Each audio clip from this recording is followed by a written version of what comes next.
What is going on, guys, and welcome back to another truck camping conversion video. So all this morning I have been working on the truck camper, so let me catch you guys up on what I got done.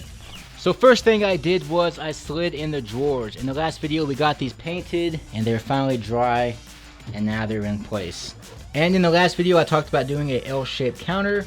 So what that means is these two drawers right here were kind of in the way of doing that. So what I decided to do is cut out the tops right here. Here are the lids for that, the two pieces I cut out.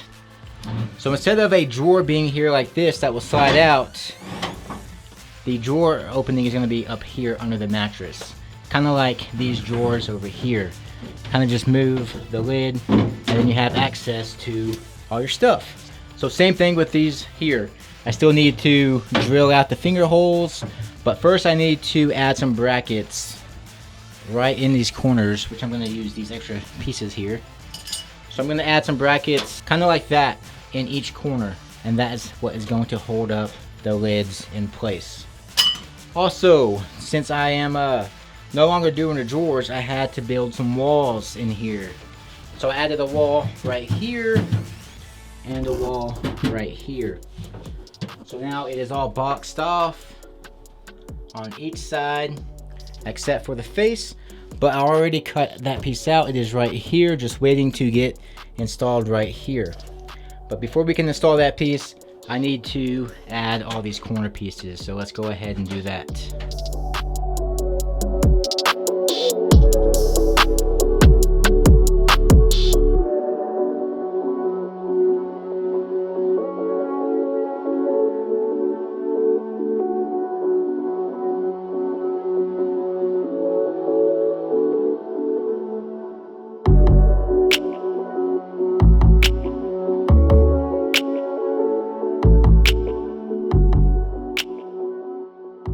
Alright, so I got it all vacuumed and got the hole drilled out, and also got all these brackets in place. I went ahead and put one right here and one right here because it was kind of sagging in the middle, but those two pieces fixed that. Nice and strong. Now we need to go ahead and add that metal piece to here. Also just went ahead and cut out a piece of foam to fit that, and then that will complete this area here.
Well guys, with that is the sleeping box completely done. Looks pretty good. I'm happy with it. Came out pretty nice and neat. Everything is square.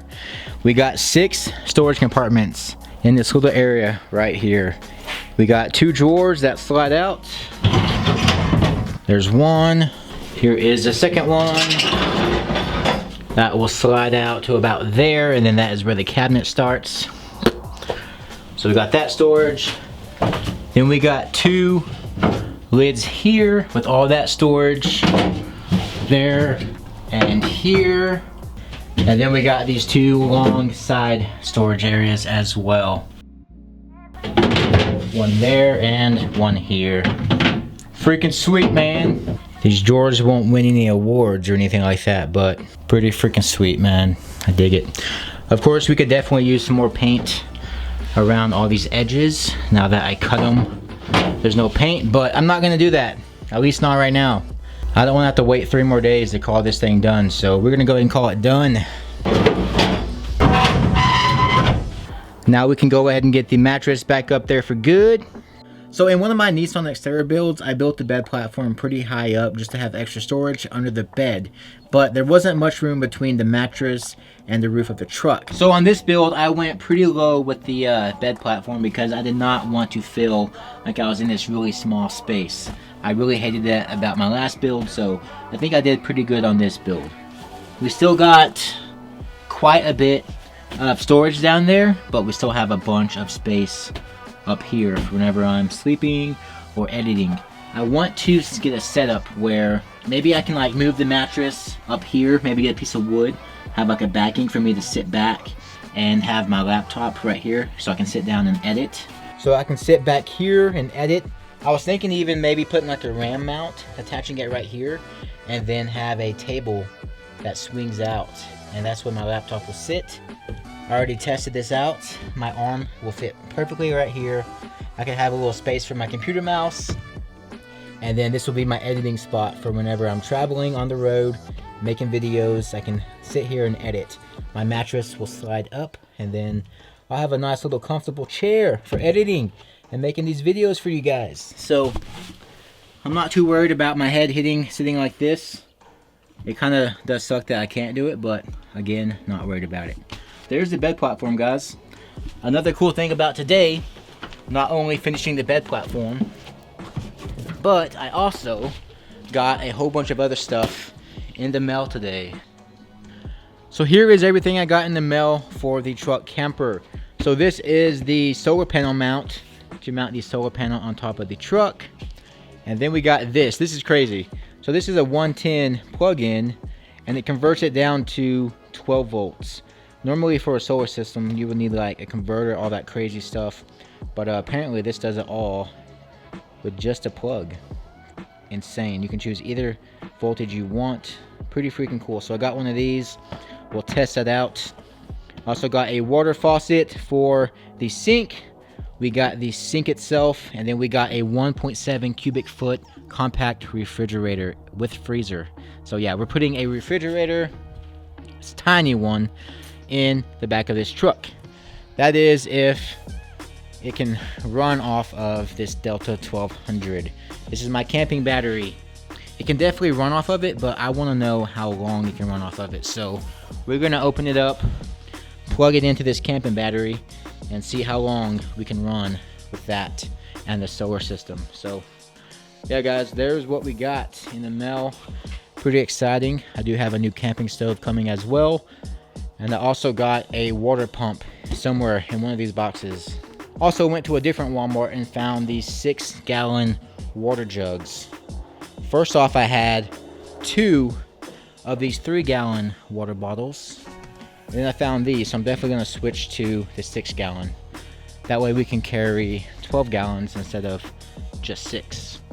But that will be somewhere in just right there. We'll build a door to easily grab these out. Like I said, we have a water pump that will go down inside here. But we'll get to that. We still have to build the whole kitchenette area. But now we have all the stuff for it to easily plan out what we want to do. Let's go ahead and open up these boxes and check out what we got. All right, we got even bigger of a mess now, but we got it all opened up. Here's the mini fridge. I got the mini fridge running to the wall right here because it says to run it for 15 to 20 minutes on 7. So that's what we're doing there. But dude, this thing is quiet. This will mainly be for drinks. A little bit of food, maybe like condiments that I don't want to keep constantly having to buy when I'm on trips. This thing also has a little 8-inch freezing area here. Also comes with an ice tray. Boom, pretty sick. So say I'm doing a catch and cook and I have a lot of fish left over, I can stick the fish in here and it will actually be cold and frozen. It won't go bad. But we got a freaking icebox, dude. So what I'm thinking with this is just straight back in there, and then we can build the cabinet around that. I like it too because it's not too high. It will actually be under the cabinet level, so we can build the cabinet over it. So we can have a all level countertop. Gonna be freaking nice and sweet. And then here is the sink. So this is a 20 by 16 by 8 2-inch stainless steel sink. Pretty freaking nice, man. I'm so stoked, dude. Here is all the drain stuff for it there. Came with these gloves and some instructions. Then we got the mount for the solar panel. Just real simple, lightweight aluminum. That was pretty cheap. And then we got the faucet. This thing is pretty freaking nice, dude. It's all black. Boom, looks good. Has a head that extends out, pretty tall as well, which I'll explain why. Then we got the different types of spray nozzles, and even has a pause, so you can turn it off and on just with that button there. Freaking sweet, man. This is going to be a pretty awesome setup. So the thing with this refrigerator is if it takes up too much power with my solar panel battery and the solar panel setup, then I'm not going to use it. I'm just going to use it in my room for drinks and whatnot. But if I can run this fridge all day long on that battery with my 180 watt solar panel, if we can get enough energy to run this all throughout the day and still have enough to run on my GoPro batteries and my phone, my laptop to get editing done, then we will definitely use this fridge in the truck camper. So I got the mini fridge in the truck, and it says it needs a 2-inch backing space. And it kind of works out perfect because there's this lip right here, and then it drops back 2 inches. I'm not sure if that's enough, but I will test it out and see. If I need to push it out more, I will. But we got the battery here. I'm actually thinking about having the battery in this space, somewhere in this corner. But we got the icebox plugged in, and we are running 60 watts. When I first plugged it in, it said 78. And this also said 14 hours. So I think it's just getting the icebox cold right now. And then once it's cold, it will turn down the power usage. So I'm hoping once it does that, we'll have longer runtime. And then we can keep this icebox in this truck. Of course, this is only at 86%. At 100%, it will run longer. So, and of course, if it's a sunny day, this will always be charged. So we'll always constantly have power. Of course, if it's a cloudy day, then we may be screwed. I think we're gonna go for it, guys. We're gonna keep it in here, and we'll have a freaking mini fridge, dude. I'm so stoked. Whenever you open the door, it stays flush. That is good. Do I want the fridge this way? Of course, if I'm laying in bed, I reach over for a drink or something. It will be more convenient this way. I may start the cabinet here. I opened the fridge and it stopped. What happened? Did the fridge turn off? Did I already break it? I think it's cold enough right now to where it turns off. It's pretty cold. I watched videos on this icebox here, and they say it runs for 10 minutes and then it's off for 10 minutes. So that's good. If that's the case, then we can definitely run this fridge for a very long time. Or we can definitely run the fridge in the truck. This is awesome though. Alright, so my next worry is building the cabinet around this. So like I said, I want the cabinet to start here, but it all depends on this sink. Okay, so we are good. We have about 2 inches from the fridge. So that's sweet. So if we wanted to, we could have the cabinet go on the side of the icebox and not start here. Of course, I have to go buy a new mat to recut the mat to size, but not an issue. That's only 10 bucks. Not an issue at all. Oh look guys, we're back on. We're back on. Alright, she's taking up power again. We got 67, 68, and 14 hours. And she's not gonna constantly be pulling power. That's also good. So 15 hours of runtime will really only be 7.5 hours of runtime. So that is awesome. And we're keeping the icebox in the truck. Heck yeah, baby. Alright guys, so it is now getting dark. I'm gonna go ahead and end this video, but I need to go ahead and add some lights in here so I can film at night and get more work done. But now that the sleeper is done, we can start working on the cabinet here. We got everything that we need, minus the stovetop, to start planning it out. But guys, I hope y'all enjoyed the video. In the next video, we will start working on the kitchenette area. But guys, don't forget to like and subscribe, and I will catch y'all in the next one. Peace.